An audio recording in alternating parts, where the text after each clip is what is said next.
Hello નમસ્તે everyone.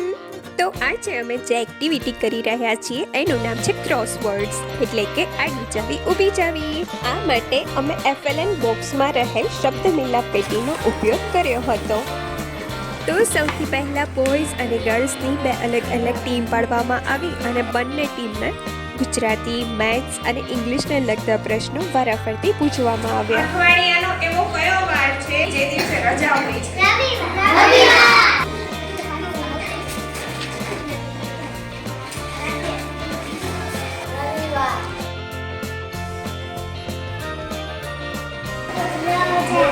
એવું કયું ગામનું નામ છે જે જાવ ઉપરથી ચાલુ થાય છે? 5 અક્ષરનું છે ને.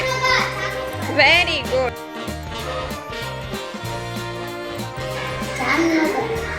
રાજા જ્યાં રહે એને શું કહેવાય? મહેલ. Very good. ચલો.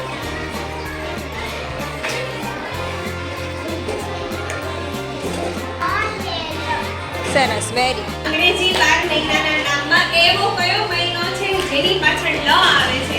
એપ્રિલ. એપ્રિલ. સરસ.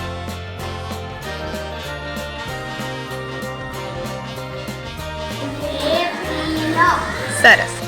હું 5નો અંક છું અને મારી સ્થાન કિંમત 5ની 5 જ છે. તો હું કોના સ્થાનમાં હઈશ? Very good.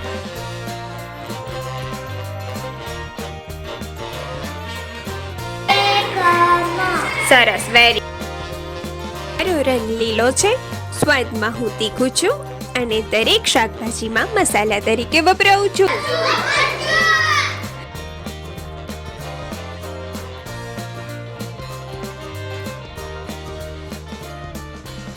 ગણપતિનો સમાનાર્થી શબ્દ. નહીં.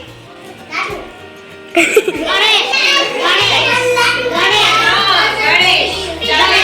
ચલો.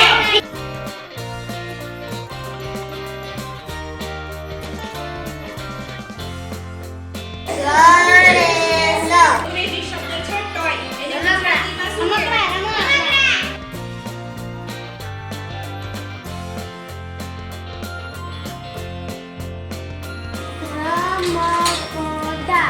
સરસ, વેરી. વાર્તા. એને હિન્દીમાં શું કહેવાય? કહાની. Very good. સરસ.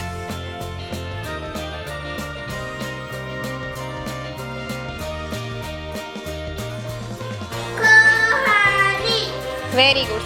હું એક જળચર પ્રાણી છું જેના નામમાં છે લ. અંદર પાણીમાં રહે છે.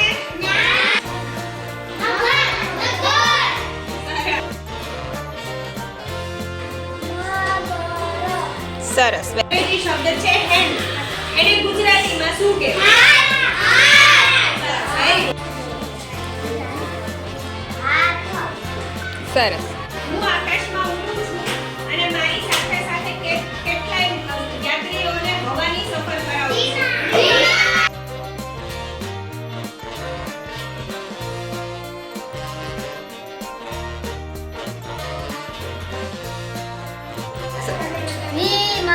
જે 12 ગુજરાતી મહિના છે એમાંથી એક મહિનો એવો કે જેનું નામ મ ઉપરથી ચાલુ થાય છે. 2 અક્ષરનું છે. મહા. Very good.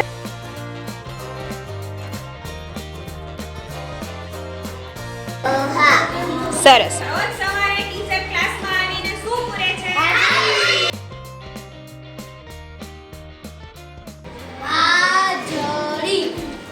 હાથીનો સમાનાર્થી શબ્દ જેના 4 અક્ષર છે એમાં પહેલા 2 અક્ષર છે ગ જ.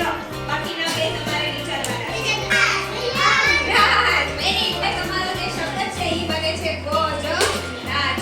ગજરાજ.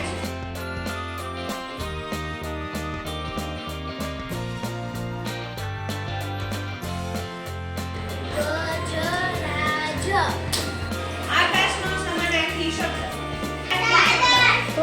પણ આપણો છે.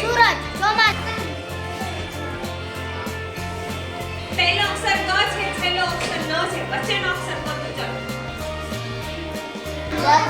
વેરી